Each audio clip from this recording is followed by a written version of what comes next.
To get started, I guess my name's Chris Tremundi. I'm a extension educator for UNL in Phelps County. But basically, I want this to be a friendlier, happier, more approachable side of the university. I don't, like you said, we were talking before I recorded, but I want it to be approachable and I want it to be laid back. I'm thinking of calling the podcast a break. A break in Nebraska, Nebraska agricultural break or something like that. Because I want to concentrate on ag news, latest news in ag, diseases, agronomy, irrigation, whatever. Try to make this as not only relevant to Nebraska, but also maybe even the U.S. Get our message out there as wide as we can.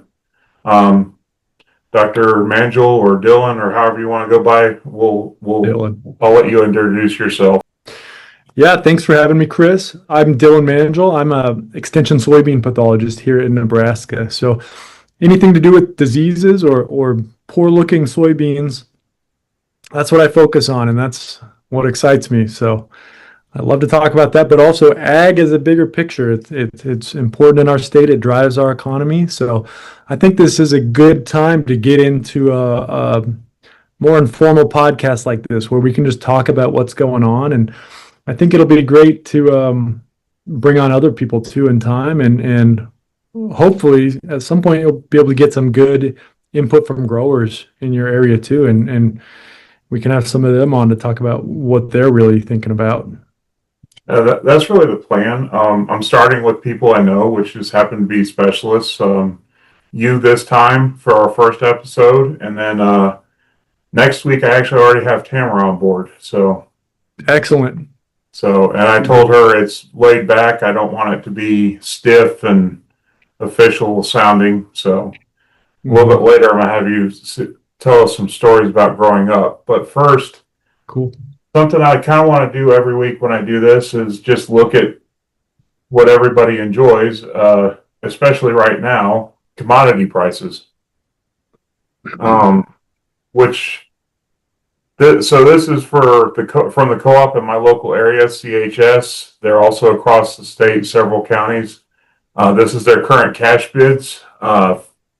This is energy corn. So right now it's sitting at $4.15 for yellow corn per bushel, and that's actually down today.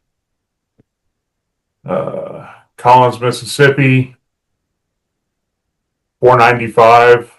I don't know what I'll have to plead ignorance right now. I'm not completely familiar with the cash markets, but I think it's good information to have. You can tell me what's a good price for beans, and is that even close to it? That's a great point. What's a good price anytime, or what's a good price right now? I'd say that's representative of what I've been hearing, but I think everyone wishes they had the prices that were around a year or two ago, 2 years ago. Yeah, right now it's 1076 for February of this year, and it actually is lower for January of next year. Yeah. Prices are doing what we thought they would, just constantly going down unless we get news out of Brazil that they have a bad harvest this year. But from some of the stuff I've been reading, they're actually looking pretty good. They had some dry spells, but it hasn't hurt the crop much. I think we've been seeing soybean prices creep up too. I think there's been more favorable expectation on trade with China. So I think if that loosened up, we could see some increases, but it's been tough. So one of the main drivers of our grain prices is fuel and renewable energy. And there's a paper out. There's a YouTube video by Sabine Hassenfelder. I cannot say her last name correctly. That actually summarizes this paper really well. So I'll try to put it in any notes that I put with the podcast. Go watch the video. It's an excellent video. She synopsizes the paper really well because the paper is dense. It is 58 Yeah, 58 pages long, and it's from researchers out of UC Berkeley. Uh, they're they're ag economists. But essentially, from what I read in the paper, carbon emissions from fuels, and let me share this. I can't zoom in on the figure I want, unfortunately, because it's a PDF document. But if you can see my mouse, where this is right here, the bar to the left is carbon emissions from biofuels, and the bar to the right is carbon emissions from fossil fuels. And essentially, what the paper is saying is the use of vegetable oils, not necessarily from the US, but from other, I think it's Malaysia, where they use palm oil for their renewable fuels. They're cutting down a lot of old growth forests and rainforest to plant these palm trees. And that's creating a situation where we're losing carbon sink in the old growth forests. And we're also basically, because of that, our carbon emissions are going up, and it's better for the environment had they just drilled for oil than if they had been clearing these forests. So my question for you, and I mean, this is speculation, I want to be very clear, and this paper is still up for peer review. It's been submitted, but it hasn't been completely published yet, which means other experts in the field have to review it and make sure that the data is completely sound before they say, yes, this makes sense, and publish it to the public. But this is a pre-submission preview, and I wouldn't think they would even put out a preview if they had any suspicions that the data was severely wrong. So my thoughts are, what do you think the effect will be on biofuels in America because of this? How much do we export? How much is domestic? Will we not see any, if this paper and other papers like it come out and are completely published, what kind of impacts will we see on grain prices? I mean, that's a great question, and that's exactly where I was thinking with this too. How does this impact the U.S.? So if we think our primary driver of biofuels is coming from here in Nebraska, is coming from soybean oil production, right? So we've got crush facilities coming online. There's a market for biofuels, and I don't have all the stats on this right now, but we've been increasing in biofuel production from soybean oil, and I think the appetite for that is here in the United States. So while we're exporting it from the state, I think a lot of that use is here. Now, as far as this paper goes, what it's referring to, I think, is the deforestation associated with the land use change in South America for biofuel production. And what is this? Sugar palm? Yeah. Yep. So tropical deforestation is really adding to that carbon intensity of the biofuel production. I think that's bad news for deforestation. Well, bad news for these producers down there. And I should say, I don't know when bad press has ever stopped deforestation in the Amazon. Maybe it slowed it down, but I feel like my whole life it's been going, and we've all disagreed with it, but it happens. But I mean, if that gets an image that's less good, the buyers of those biofuels who have incentive, I mean, they're spending money on biofuels because they want to make a difference. So maybe they'll shift their purchasing to a different source. And I think overall, U.S. biofuel production looks a lot better than biofuel production coming from deforested regions. So that could improve our soybean biofuel market. And we've seen a lot of money pushing that direction. It could drive up that demand, and ultimately that could support soybean price and drive up soybean demand. So maybe this could be good news for Nebraska. See, and that's where I'm stuck in between is, and to be clear, this is deforestation in Indonesia and Malaysia, not in South America. Thank you. Still not good. I'm not trying to say that. I'm just trying to get the regions down. I can see it helping American fuel market or biofuel markets. On the other side of that coin, we also know governments are not ones to take half steps, and they could see this freak out and just take away a lot of subsidies to biofuel, period, which would make production worse. So again, it's speculation, but and we'd have to see what happens. But it's an interesting paper, and it puts a new light on biofuels that may not be so good. Yeah. Yeah, that's the other thing. You just don't want it to get a bad name and people shift purchasing across the board.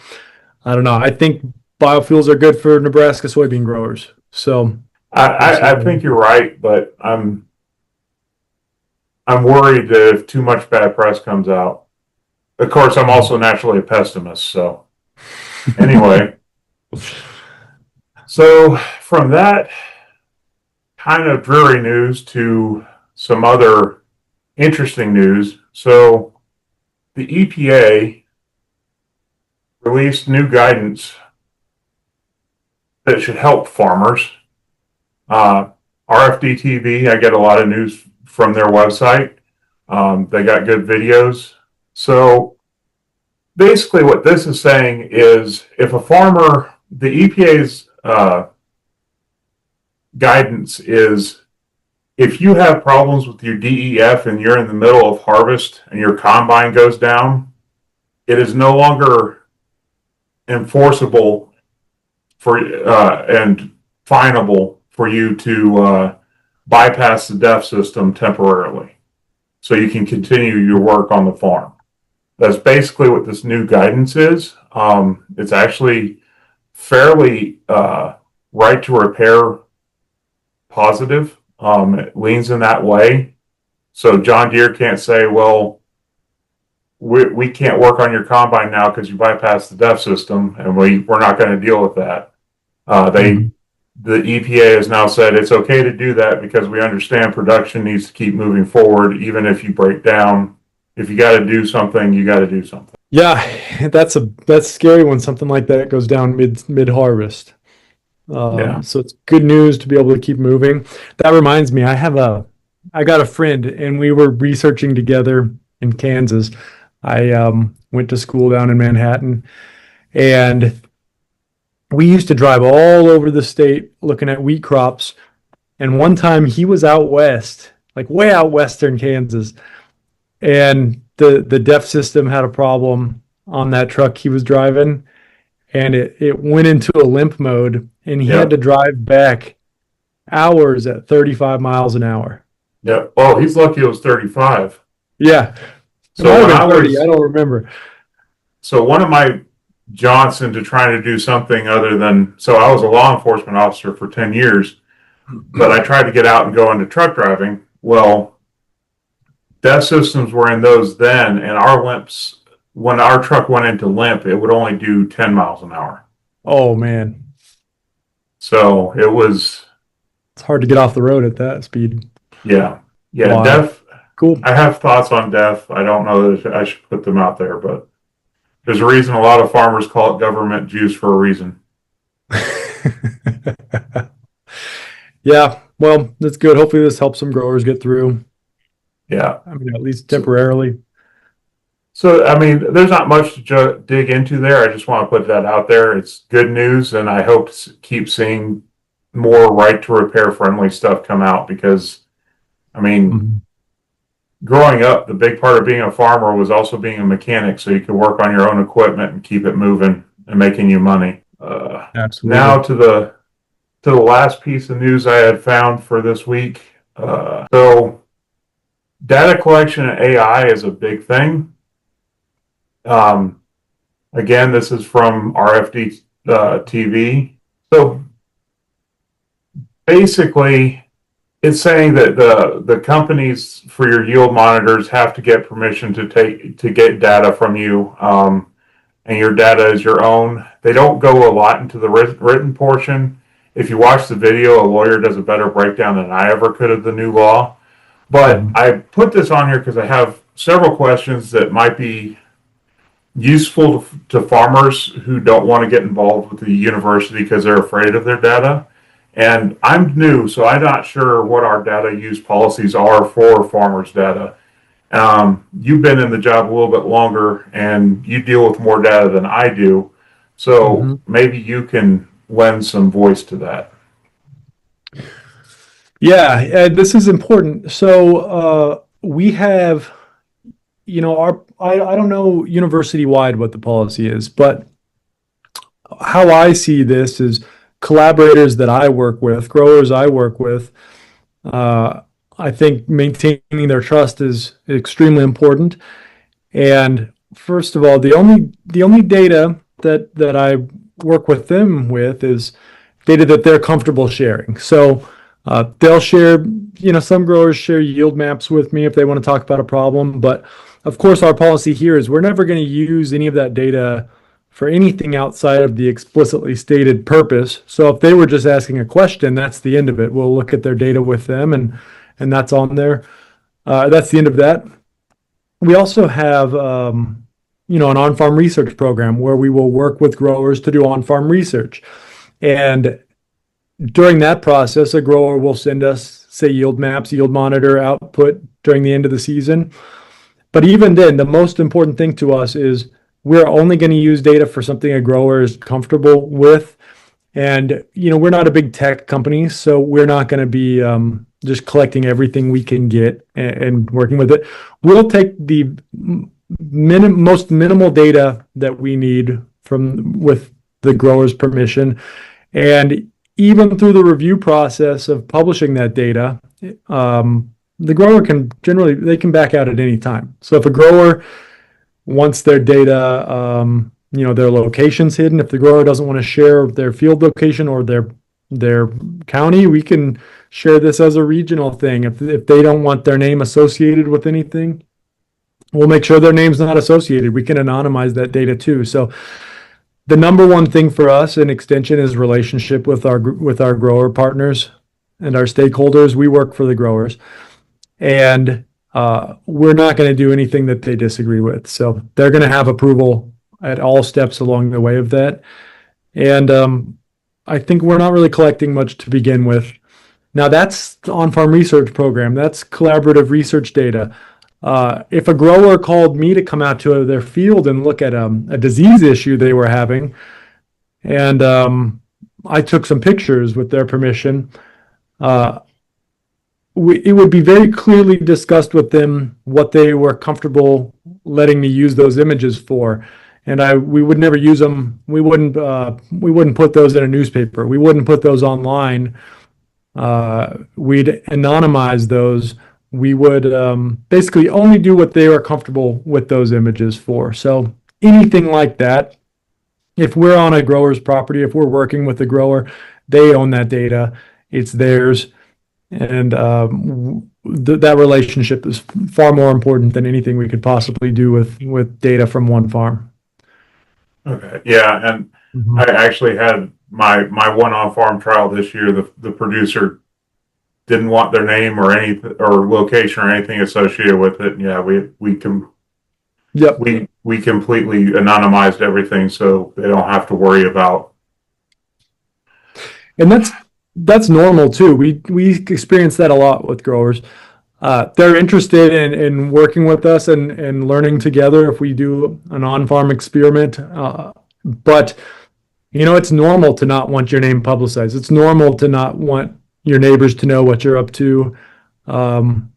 So it's something we do all the time.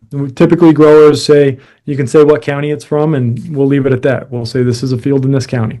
Okay. So, and then now that we've got university or at least personal policies and on farm research policies talked about, the next question that comes up is use of that data for AI. The big companies are collecting the data to feed models. Yeah. I'm torn because AI is really good at seeing patterns, picking those patterns out, and helping you develop better ways to do most anything, including farming. But at the same time, you're feeding all your data into a giant machine and you don't know what's going to happen with it. Yeah. So I don't know if you have any thoughts on that or not. It's scary. I mean, I've been thinking about this lately too. More and more invasion of privacy. I mean, I bought a new refrigerator. Is my refrigerator selling my data or sharing it with the manufacturer? I don't know. Do they know when I open my refrigerator? Um, is my car sharing my data? And not just sharing, is my car that I paid for selling my data? And what data is it selling? So And the I'm thing not is, that's comfortable with it. all of us Americans across the or people across the world. We actually give away for free our most valuable asset, which is that our data. Yep. Um, Yeah. So, I mean, it's in we're those seeing end user agreements. absolutely. We're seeing this whole Internet of Things take off, and I gotta say it. Like, I don't want to be I don't want to be alarmist or anything, but as new devices get smarter, we worry about that. But to be fair, we've been having our data collected from our cell phone, which is a much more sensitive device than a refrigerator for the last 15, 20 years. I think we just didn't know that was happening for a long time. We need to be aware of our privacy and look at those agreements. That being said, I didn't agree. I didn't read my Apple agreement. I just clicked accept. So Well, if you watched South Park, you know what could happen then. I'm worried now. Okay, so Yeah. the news. I mean, that's what I have for news. Unless you have something else you saw this week you'd be interested in talking about. Um, we're done with the easy part. Now you got to talk about yourself. All right. What do you want to know, Chris? Well, I put it in the show notes, so you can choose from any of them or all of them. Yeah. Okay. Yeah, I'll talk about it. So, I'm a Nebraskan. I come from here. My family, I'm going way further back than you expected, Chris. I think my family immigrated here in 1833 to the US and settled in Pennsylvania and farmed for 50 years or so, and then they went to Kansas and the Kansas-Nebraska border, and that's where they farmed for a long time. Uh, we lived in this area, and it's amazing how important agriculture is to this region. That's really what built this area and why people are here. So seeing that and understanding that, I wanted to keep working in that field. So I ended up after high school, I went to the Air Force and um, worked in weapons there. Great experience. Happy to finish that enlistment and come home. I ended up going to undergrad here at the University of Nebraska. And when you're thinking about going to graduate schools, it's often common to move schools and try different things. You get to see different parts of the US and different crop production systems. So I ended up going to Montana for a while after I graduated to work on barley, malt barley, which is a fascinating small crop that has a really important job here in the U.S. being used for beer, and then to be part of that system because it's such a small region that's growing that. And then I went to Kansas to work on wheat, which is another important crop. It's the breadbasket of America. So to see that wheat production and the history involved in that too. And then to feel that connection too with my family that settled down there and not just grew wheat there, but lived the problems that we had through the Great Depression and through wheat rust epidemics and all these problems. I just became fascinated by the diseases that impacted because we can have agronomic problems, we can suffer from lack of rain and yield loss associated with that, but what's even scarier is when you've got a good crop and a pathogen just blows in on the wind and wipes it away. and it can happen fast. We see it here in Nebraska on corn and soybeans, like with southern rust last summer on corn. That's scary, and it could happen anytime, right? So seeing that, I'm my interest in diseases grew, and I ended up achieving my dream, which was always to come back to Nebraska. That's where the grandparents are, and my wife and I have 3 sons already, so we need all the help we can get from them. Made it back here, and I get to work on soybean, which my first job in agriculture was on soybean, and I am excited that I get to walk those fields all summer long and see those issues and then work with the growers. So as a soybean pathologist now, it's that's my favorite part of my job. The most energizing part of it is getting calls from growers, getting pictures from growers sent to me, getting the opportunity to go out there and walk those fields and look at those issues, because sometimes it's an issue we can impact and change to make these diseases go away. So it's a great opportunity, I think, every day to talk with them and help alleviate some of those issues. So I feel lucky. I feel like I'm back here living my dream job already, and I hope to keep doing this for a long time. So I guess just as a shout out to anyone listening, if you have disease issues or want to talk about any soybean issues, feel free to contact us. I'm located here on East Campus in Lincoln at the UNL Plant and Pest Diagnostic Clinic. So walk in anytime too. We're happy to talk about it. And you'll make our day if you bring a plant in here that has something wrong with it. Yeah, I love looking at diseases. It's interesting to figure out what's growing on something. And your thoughts on like the rust, the wheat rust and everything. Reminds me of the reason I came to pathology was actually reading an article on Panama disease of banana, and it's already wiped out one race of banana, and now we have another one at risk. And you just keep following that logic through, and if we don't manage these diseases correctly and find resistances within the genes of these plants, we could lose a lot more crops. Yep. Interestingly enough, that's actually one of the themes behind the movie Interstellar. I don't know if you ever watched that movie. Yeah. It's a great Yeah, movie. definitely. Like the only thing they can grow is corn because everything else is attacked by disease and dies.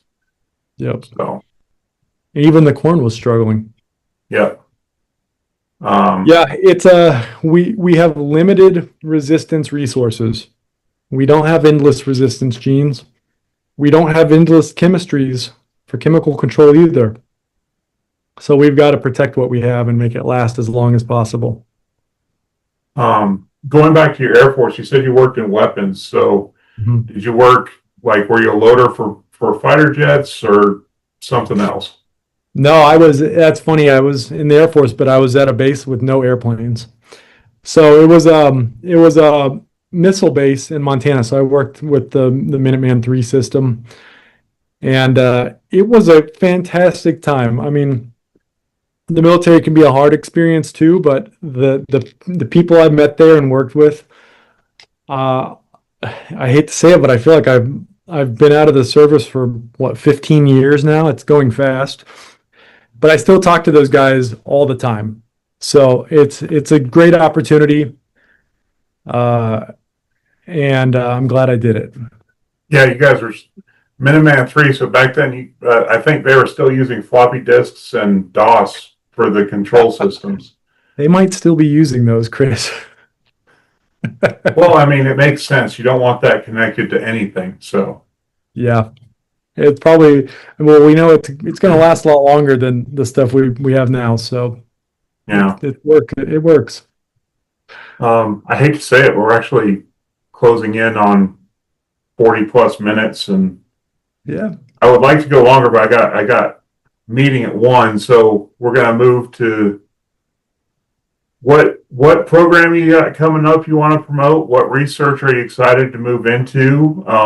And I know no one can predict this summer. No one predicted 2 years of southern rust in a row, especially as bad as it was both years. Yeah. But what do you expect in this coming growing season? What are your long-term forecasts? I mean, is there any Yeah. disease you expect to move in? Are there any diseases you see you might pop up in a big way? So, well, we just finished our big winter productions or crop production clinic series and all of our outreach talks. But the one thing that's still upcoming is the Nebraska On-Farm Research Program meetings. They're going to be held around the state in the next couple weeks or so. Yeah. Those are great meetings to see what we did in research fields. Often growers who participated in those projects come to the meetings, and you'll get to hear their feedback too. If they tried a new product, if they tried a new management tool, hear their thoughts on it, and we'll show the results right there. So those are going to be great meetings. So you can just find those by searching Nebraska On-Farm Research Meeting. All right. Research it's fascinating. We've got so much new technology in plant pathology. I've been saying it's coming out faster than I can test it, but the truth is it's coming out faster than I can read the new product descriptions.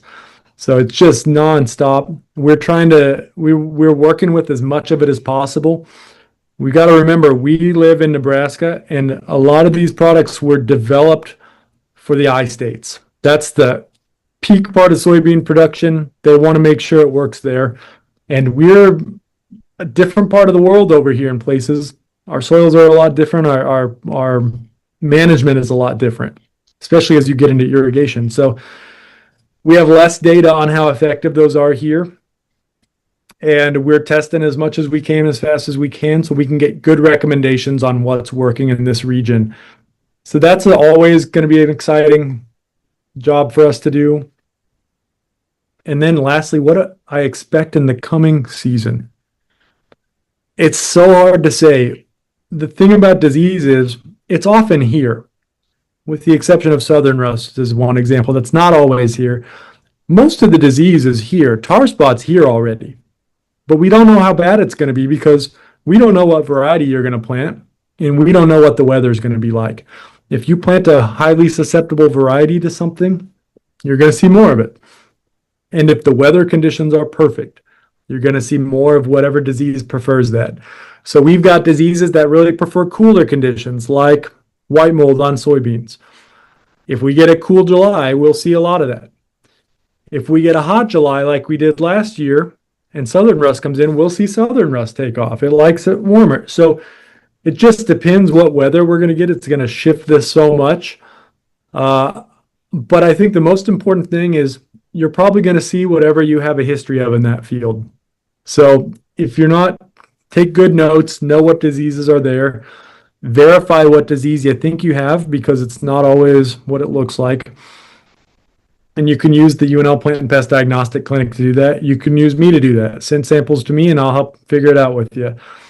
Lastly, we've got a new disease called red crown rot that's been a problem in the South for 50 years, on and off, but for some reason, 2 or 3 years ago, it shot up into the I states in Illinois, Indiana, Kentucky. They saw it. And I thought, okay, that's far away. We're not going to see this. Well, it shot up by Chicago. Now it's been partway across Missouri. It's in Wisconsin, and it was just found in Minnesota in the extreme southwest corner, which means it's 75 miles from Nebraska and likely already here. We just haven't found it yet. So if you think you have a disease called red crown rot, if you've got something odd out there and you don't know, send me a picture and we'll look at it, or send samples into the clinic. I wouldn't be surprised if we find that next year. But the sooner we identify it, the sooner we can get research going and get ahead of it. Send me some good diagnostic pictures of that, and I'll try to put it over the top when I edit this. The other thing, too, a good in-field tool is the new crop lookout tool.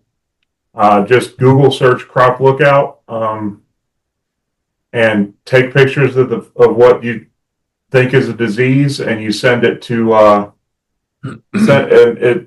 depending on if it's on corn or soybeans, it'll send it to the specialist. So soybeans would go to Dylan, and he'd take a look at it, and if he can tell, yeah, it's that disease, he'll confirm it, and if he can't, he'll either say I need more. He'll send you an email saying I need more pictures, or get a sample to the clinic so we can confirm what it is.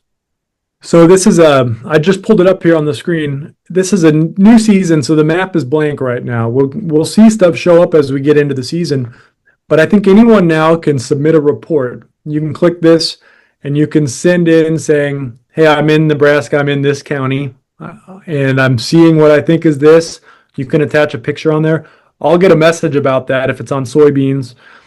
And I'll say, yeah, that looks like it to me. I think that's it. Or I might reach out and ask you some questions just to verify it. And depending on what it is, especially if you think you have red crown rot. But all those are going to get added to that map. And then by the end of the season, hopefully we'll have basically a good map here of what's going on around the state. And also when I see those and approve those, I can connect resources for a specific disease that you might be interested in looking at. But it's going to be a cool tracking tool. It combines a lot of our other tools and other maps that we follow into this. So it'll be neat to see how that develops in the season. And all of these are found right here on the cropprotectionnetwork.com. It's a really neat tool. It's a collective of pathology programs and pathologists from across the Midwest and across the country, actually, mostly working at land-grant universities. I actually really like the training tool they have for estimating leaf area that's affected by spots or disease. Yeah. So you've got these severity estimation tools that are really neat. It's hard to estimate what percent that is. So it's hard to judge thresholds or approximate thresholds when you can't do it. So we actually use this to train a lot of our student workers who work for us in the summer. And they get really good at using these resources. Yeah. But with that said, I guess we're going to wrap up here in a minute. Yeah. If you can pull up the picture of red crown rot, that'd be great. Then I don't have to do extra editing. I'll do that. So here we go. On a lot of resources are on here. So you can just search red crown rot on the Crop Protection Network, or red crown rot of soybean, or you can look through our publications. This is loading, hopefully. Oh, my computer has been giving me fits this week, and I don't know why. Yeah, ours has been slow too. There we go. So here's some great pictures. This has got information in there, but if you look at the base of a soybean stem, and you see these red structures right above the soil surface, they're actually little red spheres. You might have some white fungal clumps growing with it, but the red spheres are the diagnostic key that we're looking for. So if you think you see those, contact us and we'll be happy to verify that. In fact, you'll probably send a student up to see the field if you don't go yourself. I'd come up there myself. All right. Well, I appreciate your time. I think it was a pretty good first go at this. I hope to have you back, and maybe you can bring one of your students along so they could talk about what they're doing and get them some practice on communication too. Absolutely. Anytime, Chris. I enjoyed coming on here. All right. I appreciate it. I want to thank everybody who's watching, who, being this is the first episode, might be one or two people, but got to start somewhere. Yeah. Anybody who sees this, I'm going to start a new YouTube channel for it. Whatever I decide to name the podcast, that'll be the name of it. And we'll get it out there, and I'll put it on you and other guests, especially if they're specialists or working in the university, to try to put it out there so we can reach as many people as possible. Absolutely. But again, thank you, and we'll talk to you later.